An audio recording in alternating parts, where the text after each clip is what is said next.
Assalamualaikum warahmatullahi wabarakatuh, Sobat Imun, balik lagi bersama saya. Pada kesempatan kali ini kita akan bahas mengenai imunohematologi. Ya, jadi sebenarnya imunohematologi ini ada banyak pembahasannya. Kita mulai dari konsep dasar dulu. Jadi apa sebenarnya imunohematologi itu, kemudian pemanfaatannya untuk apa saja, reaksi yang terlibat di dalamnya apa saja. Mari kita lihat. Nah, adapun yang akan kita bahas, yang pertama definisi dan manfaat imunohematologi, kemudian antigen dan antibodi, yang ketiga bagaimana reaksi antigen dan antibodi, kemudian faktor-faktor apa saja yang mempengaruhi reaksi antigen dan antibodi. Nah, kita lanjut ke definisinya. Jadi, secara terminologi bisa kita lihat bahwa imunohematologi itu terdiri dari dua kata, yaitu imuno dan hematologi. Imuno ini membahas tentang reaksi imun, yang notabene adalah reaksi antigen dan antibodi, sementara hematologi itu ilmu yang mempelajari tentang sel-sel darah. Jadi kalau kita gabungkan, imunohematologi merupakan ilmu yang mempelajari tentang reaksi antigen dan antibodi, dalam hal ini khususnya pada sel darah merah ya. Jadi ini imunnya di sini, antigen dan antibodi, hematologinya di pada sel-sel darah merah. Karena kita tahu bahwa ketika kita mempelajari imunohematologi atau transfusi darah, tidak bisa lepas dari yang namanya sel darah merah. Nah, lalu pemanfaatannya apa saja? Nah, imunohematologi ini bisa kita aplikasikan pada bidang pelayanan transfusi darah ya. Jadi, misalkan nih kita ingin mentransfusi darah, tidak serta-merta darah yang diambil dari tubuh kita langsung didonorkan ya, melainkan ada banyak sekali screening atau tes-tes di laboratorium yang kita lakukan sebelum akhirnya si darah ini bisa kita transfusikan ya. Salah satunya kita akan mendeteksi nih adanya reaksi transfusi. Apakah darahnya sudah kompatibel? Nanti ada namanya pemeriksaan golongan darah ya. Jadi golongan darah yang sama saja itu tidak cukup. Misalkan golongan darah A dengan golongan darah A itu tidak cukup ya. Jadi perlu ada pemeriksaan lanjutan. Hal ini dilakukan untuk apa? Ya, tentu untuk mencegah komplikasi yang mungkin terjadi pasca transfusi. Nah, karena ini komplikasi ini berbahaya. Kalau misalkan darahnya tidak kompatibel atau tidak cocok, tentu akan menimbulkan reaksi yang bisa membahayakan tubuh kita. Oleh karena itu, penting bagi kita untuk mempelajari imunohematologi ini. Nah, yang pertama kita bahas dulu tentang antigen. Apa itu antigen ya? Jadi sebenarnya pada dasarnya antigen itu adalah suatu molekul yang dapat menginduksi respon imun ya. Jadi respon imun apapun, entah itu innate atau alami, entah itu spesifik ya. Jadi kalau pada awal-awal itu tentu kita akan menghasilkan respon imun alami seperti sel-sel imun yang berperan ataukah sel-sel imun barier seperti lapisan mukosa. Nanti kalau alami sudah tidak bisa menangani, baru yang spesifik, dalam hal ini antibodi. Jadi antibodi itu pertahanan terakhir kita nih kalau sistem imun bawaan sudah tidak bisa membantu. Nah, antigen ini umumnya berupa protein, namun ada yang berbentuk karbohidrat ataupun lemak. Kenapa protein? Ya, mungkin kita berpikir protein yang mana nih? Jangan-jangan protein yang selama ini kita makan. Ya bisa jadi ya, karena tidak sedikit orang yang misalkan alergi terhadap protein susu sapi, alergi terhadap protein udang, protein telur. Nah, itu karena protein ini bertindak sebagai antigen. Jadi reaksi alergi itu adalah reaksi antibodi yang merespon si antigen ini. Nah, kurang lebih reaksinya seperti itulah. Nah, antigen ini juga mempunyai epitop teman-teman atau antigen determinan. Nah, antigen determinan inilah yang nanti bereaksi dengan antibodi. Nah, contohnya seperti ini. Misalkan ini ada antigen ya. Jadi antigen ini juga banyak determinannya. Jadi misalkan antigen salmonella. Nah, antigen salmonella ini dia mempunyai epitop yang segitiga. Tentu tubuh kita akan merespon dengan menghasilkan antibodi yang spesifik terhadap antigen salmonella yang berbentuk segitiga. Oleh karena itu, kenapa antibodi itu spesifik? Karena memang dia hanya akan diproduksi ketika ada antigen. Kurang lebih seperti itu. Nah, antigen ini pun tidak selalu berasal dari mikroba. tubuh kita pun bisa bertindak sebagai antigen kalau memang itu tidak dikenali oleh sistem imun kita. Jadi sistem imun kita itu pada dasarnya sesuatu yang asing lah, yang tidak dia kenali dia akan respon sebagai musuh atau sebagai antigen.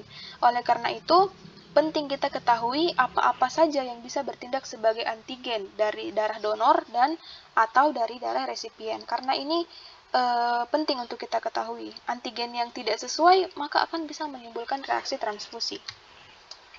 Nah, antigen pada permukaan sel darah merah kita itu ternyata dapat menentukan golongan darah kita. Maksudnya seperti apa? Nah, kurang lebih ilustrasinya seperti ini. Jadi, ini anggap saja adalah sel darah merah kita yang biasa kita lihat di mikroskop, kurang lebih bentuknya seperti ini ya. Yang kalau kita lihat kan mungkin kosong saja begitu. Tapi sebenarnya kalau kita identifikasi lebih dalam, itu ada banyak sekali protein-protein antigen yang ada pada permukaannya atau yang diekspresikannya. Nah, salah satunya ada antigen A atau antigen B. Nah, antigen A atau antigen B inilah yang menentukan apakah kita golongan darah A, golongan darah B. Caranya gimana? Ya tentu kita harus mereaksikannya dengan antibodi yang spesifik. Jadi kalau kita mau tahu nih, apakah saya ada golongan darah A atau tidak, maka kita akan teteskan dengan antisera A atau antibodi A. Karena seperti yang sudah saya katakan tadi, antibodi dengan antigen itu spesifik nih. Misalkan ini adalah antigen A. Untuk kita ketahui apakah ini benar-benar antigen A, kita harus teteskan dengan antibodi A dong ya, supaya bisa menimbulkan aglutinasi atau ikatan, sehingga bisa kita lihat, oh ini memang golongan darah A atau golongan darah B. Nah, selain itu ada juga antigen resus ya, ini yang umum dideteksi di Indonesia, yaitu resus dan golongan darah ABO. Jadi kalau kita teteskan dengan antiresus dan menimbulkan reaksi aglutinasi, berarti kita resusnya positif. Nah, kurang lebih seperti itu. Dan juga lain-lain, ada Diego, ada Kel, ada Lewis, MNS, dan lain-lain. Ini sebenarnya ini juga tidak bisa kita abaikan. Nanti kita akan deteksi reaksinya pada reaksi cross-matching ya.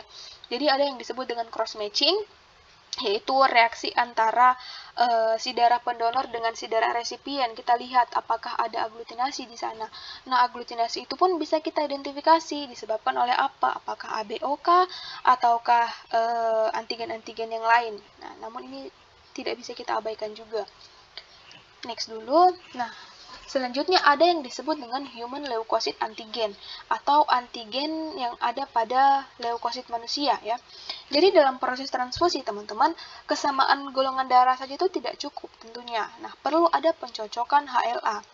Nah, jadi karena memang kalau darahnya sama nih, misalkan golongan darah A dan golongan darah A, tetapi kalau HLA-nya beda, tentu akan bisa menimbulkan respon imun juga yang bisa membahayakan si resipien. Nah, HLA ini ternyata diekspresikan di hampir semua sel berinti. Jadi hampir semua sel berinti kita tuh mempunyai HLA, tapi yang banyak atau yang umum itu di leukosit.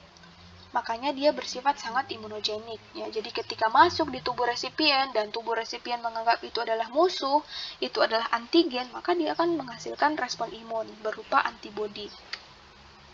Nah, pada proses transfusi ataupun transplantasi organ, individu normal tuh tentu dapat membentuk antibodi terhadap HLA.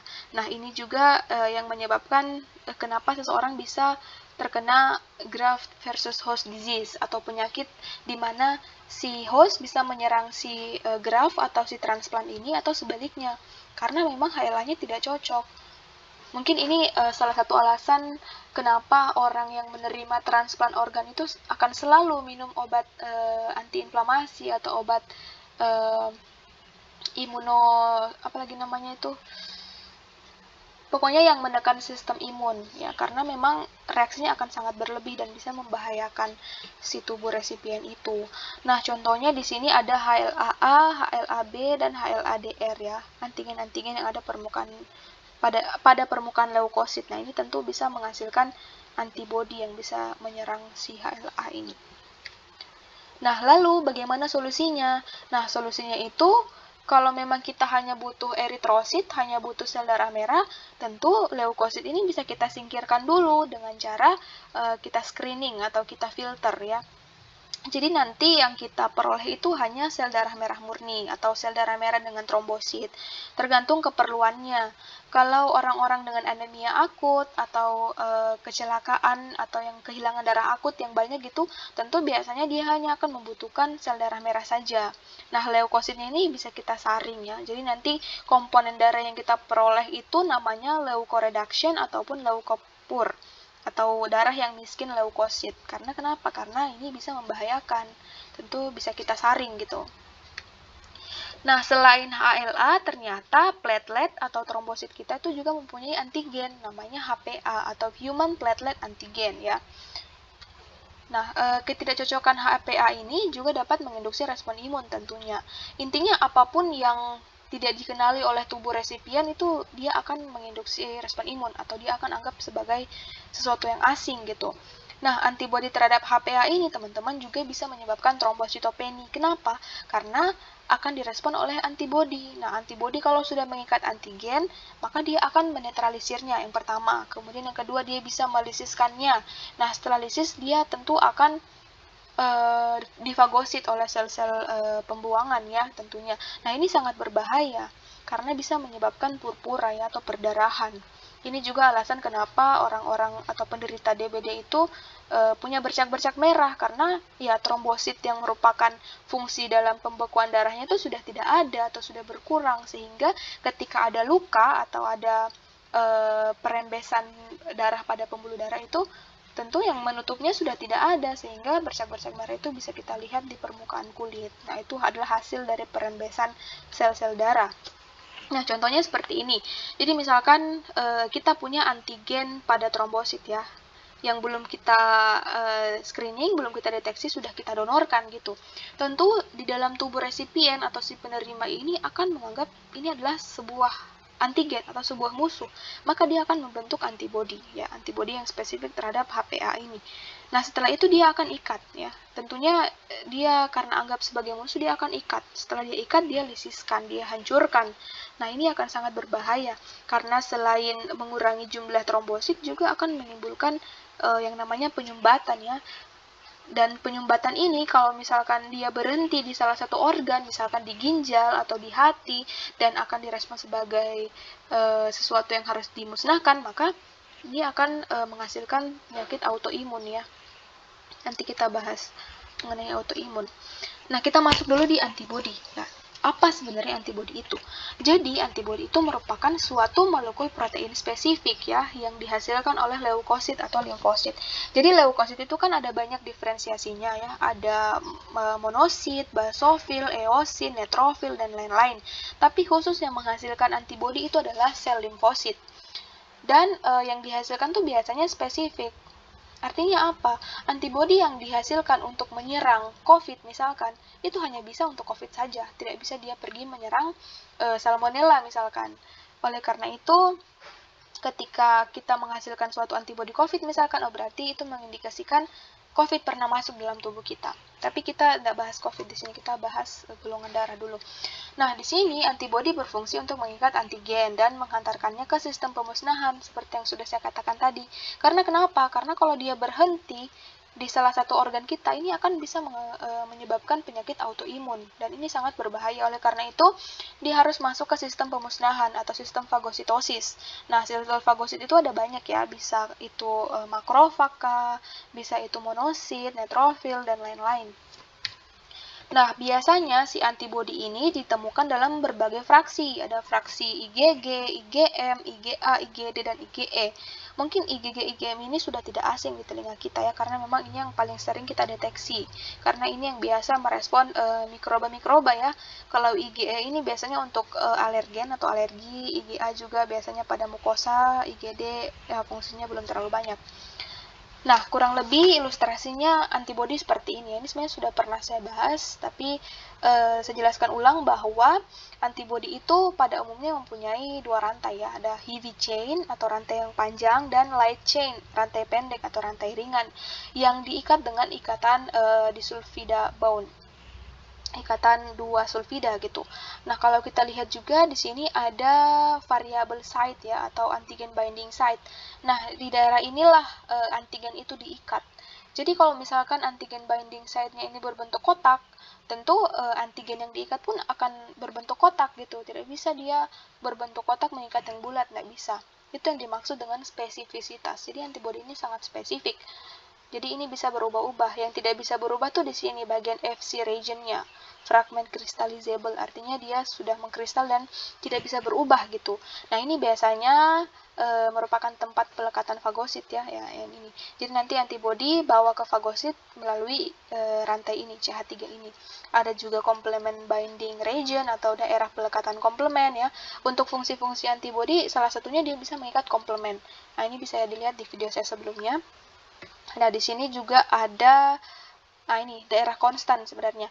Nah, daerah konstan inilah yang menyebabkan imunoglobulin itu terbagi ke dalam berbagai fraksi. Bisa ke fraksi gamma 1, gamma 2, gamma 3 atau IgG ya. Gamma itu artinya artinya disingkat dengan G. Jadi kalau IgM itu imunoglobulin mu. Nah, ini yang dilambangkan dengan mu. Kalau IgA itu alfa dan IgD itu delta, IgE itu epsilon. Jadi yang menentukan dia apakah harus menjadi IgG, IgM itu di sini. Tapi yang terpenting yang akan kita bahas adalah di sini. Bagaimana antibody itu bisa mengenali si antigen di bagian variable regionnya ini. Nah, namun yang akan kita bahas di sini adalah antibody dalam sistem penggolongan darah ya, tentu akan berbeda dengan antibody yang untuk merespons si antigen-antigen pada mikroba. Nah, manusia umumnya itu mempunyai anti A dan anti B pada plasma yang terbentuk secara alami. Jadi ini berbeda dengan antibody COVID misalkan, antibody salmonella yang mana hanya akan terbentuk ketika ada antigen masuk gitu. Jadi dia hanya akan dibutuhkan dibutuhkan. Tetapi antibodi pada golongan darah ini sudah ada secara alami. Jadi setelah kita lahir, anti A atau anti B itu sudah ada dalam plasma kita. Kalau menurut saya, kenapa sudah ada gitu? Ini sebenarnya mungkin sebagai salah satu penanda aja bahwa oh ini untuk menentukan golongan darah, ini golongan darah A, ini golongan darah B. Tetapi bisa juga untuk menghindari reaksi gitu. Karena tidak mungkin kita mempunyai antigen A, kemudian kita mempunyai anti A. Oleh karena itu kita mempunyai anti B sebagai defense gitu. Artinya kita tidak bisa menerima darah selain golongan darah A. Oleh karena itu, jenis antibodi ini biasanya berlawanan ya. Jadi kalau kita mempunyai antigen A pada sel darah merah, yang mana merupakan klasifikasi bahwa kita golongan darah A, maka tentu kita akan mempunyai anti B pada plasma. Harus berbeda gitu. Karena nggak bisa sama. Kalau kita punya antibodi A juga, tentu akan menghasilkan autoimun dong. Darah kita sendiri menyerang, antibodi kita sendiri menyerang sel darah kita sendiri, itu akan sangat berbahaya. Oleh karena itu, Allah itu sudah menciptakan tubuh kita dengan sangat sempurna.